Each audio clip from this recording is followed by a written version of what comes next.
Assalamualaikum warahmatullahi wabarakatuh. Kembali lagi dengan, materi ragam dialog pada mata kuliah Interaksi Manusia dan Komputer. Nah, seperti janji saya sebelumnya bahwa materinya ini yang, kategori ragam dialog atau gaya interaksi atau jenis-jenis dari ragam dialog itu, saya akan lanjutkan pada video selanjutnya atau video yang kedua ya. Di sini yang pertama ya, ada ragam dialog yang pertama yaitu command line interface, atau dialog berbasis bahasa perintah. Kemudian yang kedua adalah dialog berbasis bahasa pemrograman. Yang ketiga adalah menu, yang keempat adalah form fields atau penggunaan pengisian formulir ya. Pengisian formulir atau borang ya, biasa disebut dengan borang, tetapi dalam bentuk digital. Kemudian yang kelima adalah dialog berbasis icon. Yang keenam sistem Windows, kemudian manipulasi langsung atau direct manipulation antarmuka berbasis interaksi grafis. Yang terakhir. Nah, kita lanjut ke slide selanjutnya. Apa itu command line interface? Nah, kita biasanya lihat itu pada CMD ya, command prompt. Nah, di situ ada kita mengetikkan perintah CMD, maka akan tampil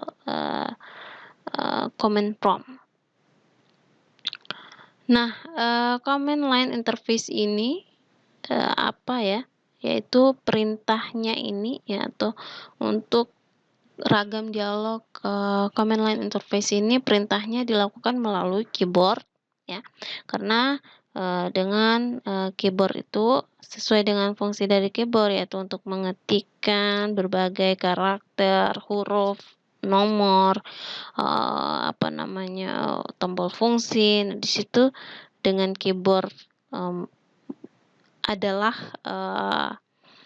alat untuk mengetik, maka dari perintah yang kita masukkan yaitu dengan cara mengetik ya, bukan seperti pada menu ya. Perintah pada menu itu kita kan hanya menggunakan mouse, bisa juga keyboard, tapi tombol yang dipakai bukan tombol huruf atau apalah ya, tetapi untuk menyeleksinya itu menggunakan tombol panah ya, atau tab. Panah atas, panah bawah untuk menyeleksi yang di bawah, untuk seleksi yang di bawah, kemudian tombol enter. Itu saja yang bisa dipakai untuk sistem menu atau dialog berbasis menu. Nah, beda dengan command line interface, perintahnya diketikkan ya melalui alat keyboard ya. Jadi di sini untuk command line interface ini sebaiknya penggunanya adalah pengguna ahli. Tetapi pengguna ahli itu memang berasal dari pengguna pemula ya. Dari pemula karena sering menggunakan command line interface, maka pengguna tersebut bisa dikatakan pengguna ahli ya. Nah, seperti itu. Kemudian ini contoh dari command line interface. Ini contohnya. Di sini saya mengetikkan help ya. Help di sini dia menampilkan semua perintah ya pada command prompt. Nah, contohnya perintah copy ya. Kita ketahui bahwa copy itu untuk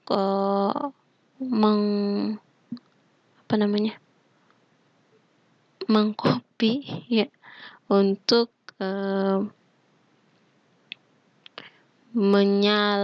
bukan menyalin ya, tapi mengcopy one or more file ya. Di sini bisa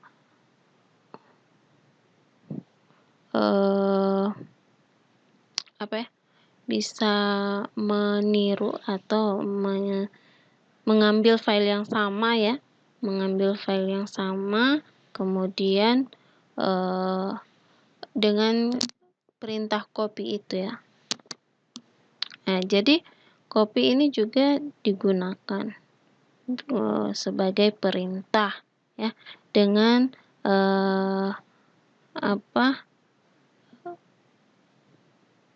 perintah mengetikkan kata copy ya, itu lain lagi fungsinya ya, atau tampilan dari command line interface ini atau command prompt. Nah, bisa juga dengan perintah CLS ya, seperti ini CLS. Nah, di sini CLS ternyata singkatan dari clear the screen, berarti menghapus yang ada di screen ini. Nah, file yang ada di screen ini dengan fungsi atau perintah CLS, dia bisa menghapus file atau yang ada di layar screen ini.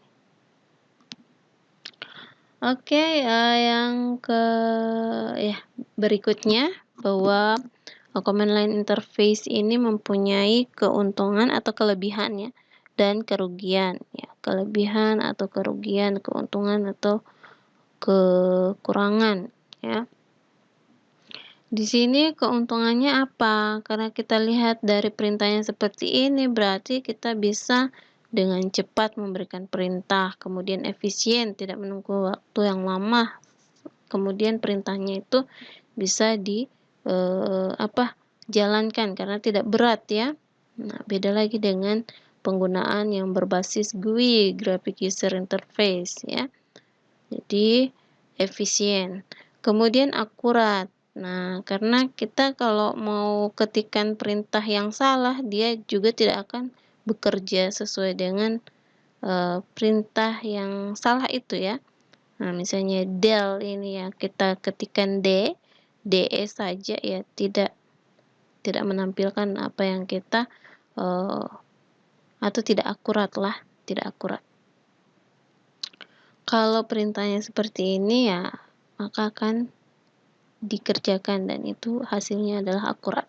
Kemudian ringkas, ya lihat saja ini perintahnya ringkas ya. Kemudian luas, inisiatif oleh pengguna. Kenapa inisiatif oleh pengguna? Yang tadi ya, karena yang pada video sebelumnya ya, Ibu jelaskan bahwa inisiatif oleh pengguna itu pengguna harus memahami perintah apa saja yang akan diinstruksikan ke komputer sehingga komputer paham apa yang mau dijalankan. Nah, inisiatif, kenapa ini bukan inisiatif oleh komputer tetapi inisiatif oleh pengguna? Tapi tidak ada inisiatif oleh komputer ya, karena ini semua perintah itu dimasukkan oleh, baik itu dia salah, nanti pengguna lah yang membetulkan ya, bukan si komputernya ya. Misalnya dia klik CL ya, itu tidak bisa dikerjakan oleh komputer, maka si pengguna yang mempunyai inisiatif. Apa ya? Kalau bukan CL ya apa ya? CLS ternyata. Seperti itu inisiatif oleh pengguna. Pengguna yang selalu mempunyai ide untuk memberikan perintah kepada komputer. Seperti itu. User lebih hati-hati dalam pemahaman dengan setiap perintah yang dieksekusi. Jadi harus hati-hati, harus tahu ya, harus paham dengan perintah. Karena inisiatif dari pengguna atau inisiatifnya oleh pengguna, bukan oleh komputer. Nah, kerugian atau kekurangan dari command line interface itu apa? Yang pertama, memerlukan latihan yang lama, karena dengan mengingat perintah apa yang akan kita masukkan kepada sistem ini, jadi memerlukan latihan yang lama, membutuhkan penggunaan yang teratur dan sesuai kebutuhan ya, karena menggunakan ini sesuai dengan kebutuhan, maka kalau tidak dibutuhkan maka akan berpengaruh pada beban ingatan. Nah, karena di sini harus mempunyai beban ingat dengan perintah ini, command line interface ini, perintah pada command line interface ini mempunyai beban ingatan yang tinggi karena dengan mengingat seluruh perintah itu ya, tidak ditampilkan seperti menu ya. Menu kita bisa pilih, oh di sini menu file untuk menyimpan, untuk menghapus, delete, nah seperti itu, copy atau Ctrl Z seperti itu ya. Nah, tapi kalau dengan ini dengan command line interface kitanya yang mengingat perintah itu ya. Maka dari itu dikatakan inisiatif oleh pengguna. Sangat memerlukan beban ingatan tinggi dan jelek dalam menangani masalah karena tidak ada pesan kesalahan yang ditampilkan oleh komputer. Semua itu dikerjakan oleh pengguna. Nah, jadi untuk command line interface itu tidak cocok untuk pengguna awam atau pengguna pemula, hanya bisa dilakukan oleh pengguna ahli. Nah, jadi untuk sebagai perancang ya, Anda sebagai perancang Anda harus pintar bahasa atau dialog apa atau ragam dialog apa yang akan Anda gunakan kepada user Anda ya. Nah, dialog berbasis bahasa pemrograman. Dialog berbasis bahasa pemrograman ini merupakan ragam dialog yang memungkinkan pengguna untuk mengemas sejumlah perintah ke dalam suatu berkas yang sering disebut batch file. Nah, perintah yang dituliskan tidak harus menggunakan salah satu bahasa pemrograman baik tingkat atas maupun tingkat tinggi. Nah, bisa juga dengan perintah dari bahasa pemrograman web ya. Nah, maksudnya dialog berbasis bahasa pemrograman itu ada dialog di situ ya, ada perintah ya. Kita gunakan sehingga bisa dijalankan oleh sehingga program kita itu tidak error dan bisa menampilkan apa yang kita rancang tersebut dengan perintah apa itu, seperti perintah untuk membuat kotak login pada atau perintah saat si user memasukkan perintah apa ya namanya, memasukkan password sama username-nya kemudian dia login, itu ada perintah sebelumnya ya, perintah yang dia buat melalui coding. Nah, itu disatukan ya dalam suatu berkas namanya batch file. Oke, yang ketiga, nah kalau ini dialog berbasis bahasa pemrograman itu cocoknya buat si programmer ya. Perintah-perintah apa saja sih untuk menampilkan login seperti itu ya. Perintah apa pada coding ini supaya loginnya ini tampil ya. Supaya loginnya ini tampil, supaya ini menu ini yang kita mau itu file, di sebelahnya ada menu insert. Apa sih perintah yang akan kita gunakan? Nah, kemudian kita simpan atau sebagai perancang ya, sebagai programmer menyimpan ke dalam suatu berkas yang nanti akan dijalankan ya, di run, baru itu kita bisa lihat apakah perintah yang tadi ini jalan atau tidak atau error seperti itu ya. Nah, itu dialog berbasis bahasa pemrograman itu cocok untuk pengguna ahli juga ya, yaitu programmer. Tidak cocok untuk pengguna umum ya. Oke, yang selanjutnya ada dialog berbasis menu. Dialog berbasis menu ini seperti apa? Nah, dialog berbasis menu ini dia, kalau kita ketahui bahwa menu ini adalah pilihan ya. Dalam suatu tampilan yang kita bisa pilih ya, apa saja yang tampilan yang ditampilkan oleh user interface tersebut ya, menu yang kita inginkan. Nah, dengan menu ya, dengan menu itu bisa menunjukkan kemampuan dan fasilitas yang dimiliki oleh sebuah program aplikasi kepada pengguna. Jadi, menu itu bisa menunjukkan kemampuannya si aplikasi ya, dan fasilitas-fasilitas yang ada pada kayak fitur-fitur yang dimiliki oleh aplikasi tersebut, apakah menarik bagi si pengguna atau tidak, dengan sistem menu. Nah, sistem menu itu ada 2 ya, yaitu menu datar, ada juga menu pull down. Nah, masing-masing juga punya kelebihan dan kekurangan. Nah, kalau menu datar seperti ini, menu datar. Jadi menunya tampil semua ya. Kalau menu tarik itu dalam menu ada di dalam menu ada menu lagi. Pada menu ada menu lagi. Di dalamnya ada menu lagi seperti itu. Nah, kalau ini kekurangannya ya lebih lambat untuk pencarian informasi. Nah, tapi kalau ini lebih kelebihannya adalah informasi terpampang semua ya. Jadi user atau pengguna tahu, oh ini kita mau ke misalnya untuk mengubah tema seperti itu, atau suara, pengaturan suara. Nah, di sini kita sudah tahu ya menunya. Nah, beda dengan ini. Ternyata di sini chart ini ada pada menu insert yang di dalamnya ada pilihan picture, kemudian kita baru bisa pilih chart seperti itu. Nah, kekurangan dari menu datar itu dia bisa memakan layar tampilannya, memakan layar tampilan. Kalau ini kalau ditampilkan semua juga seperti menu datar, lembar kerjanya ini tidak tahu seperti apa modelnya, karena ini bisa menghabiskan layar tampilan seperti itu.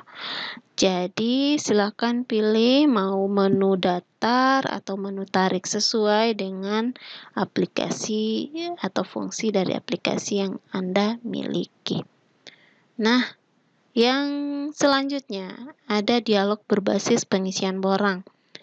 Dialog di mana pengguna atau user dihadapkan ke suatu bentuk formulir di layar komputer yang berisi sejumlah pengisian data dan opsi atau option yang telah ditentukan.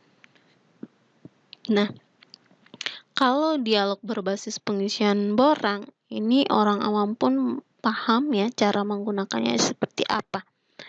Karena biasa orang awam melihat pada formulir dalam bentuk kertas atau berbasis kertas ya. Tapi kalau berbasis digital itu sudah tidak kaku lagi si pengguna ya untuk mengisi, misalnya kalau nama pasti akan diisi. Begini juga ya bentuk dari formulir yang ada pada kertas ya. Nah, nama itu ada kotak ya, kotak atau kolom di sebelahnya untuk mengisi nama, kemudian alamat, begitu juga nomor telepon. Nah, jenis kelamin juga seperti ini modelnya ya. Nah, tidak jauh beda dengan bentuk yang ada di kertas. Jadi pengguna tidak kesulitan untuk berinteraksi dengan dialog berbasis pengisian borang. Nah, jadi itu. Kemudian selanjutnya apa ini? Ya, dialog berbasis icon. Maaf ya. Ini adalah dialog berbasis icon, di mana icon ini digunakan untuk menampilkan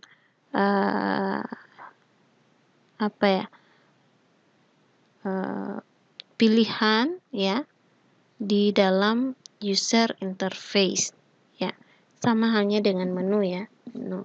Tapi dia menggunakan icon ya.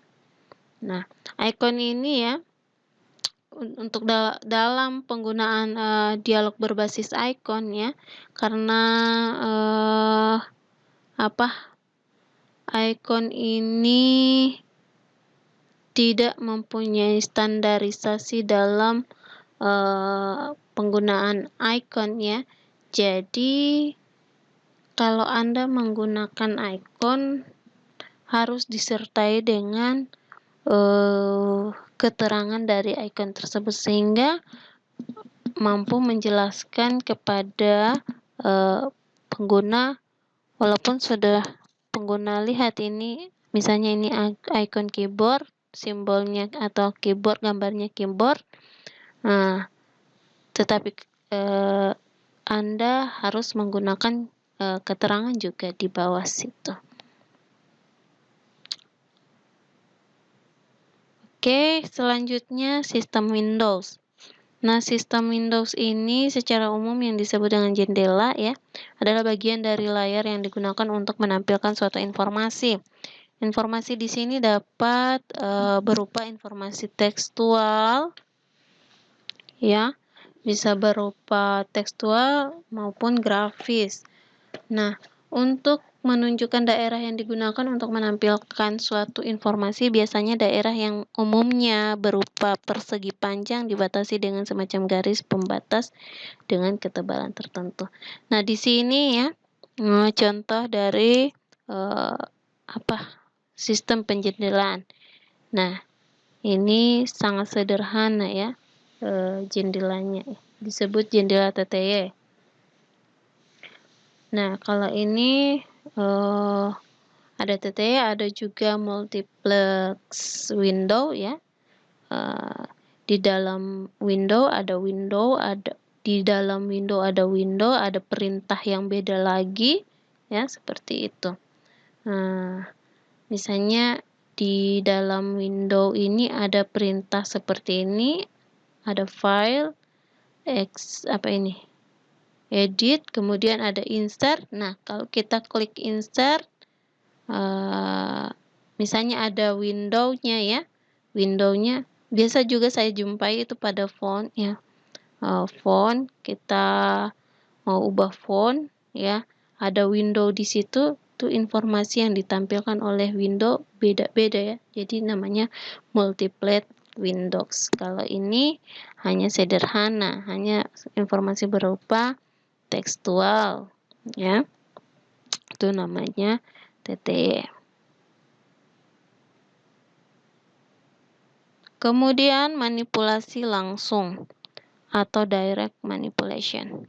Nah, manipulasi langsung ini penyajian langsung aktivitas kepada pengguna atau user, sehingga aktivitas akan dikerjakan oleh komputer ketika pengguna memberikan instruksi langsung yang ada pada layar komputer. Bisa jadi ini contoh ya, contoh di sini simulator penerbangan. Nah, jadi simulator ini ya merupakan sistem miniatur yang mencoba menirukan kerja suatu sistem yang berskala sangat besar atau sangat kecil jika dilihat dari kacamata orang. Jadi kalau si pengguna menggunakan simulator penerbangan ini berasa ya, namanya manipulasi langsung, itu penyajian langsung ya, aktivitas kepada pengguna.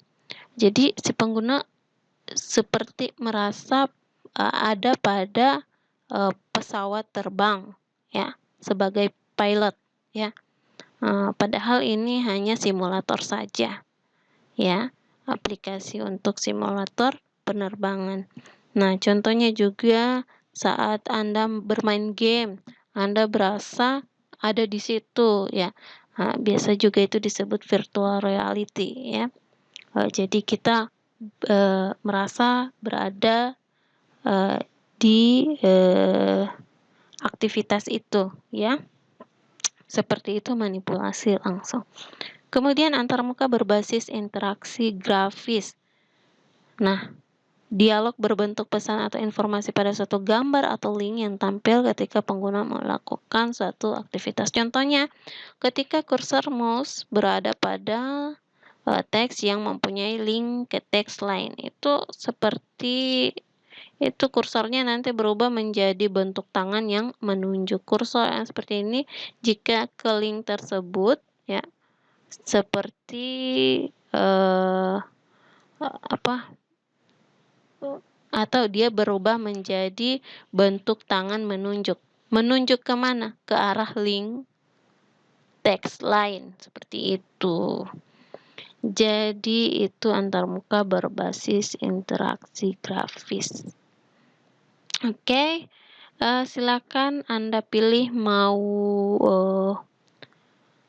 apakah mau manipulasi langsung, antarmuka berbasis interaksi grafis, namun dalam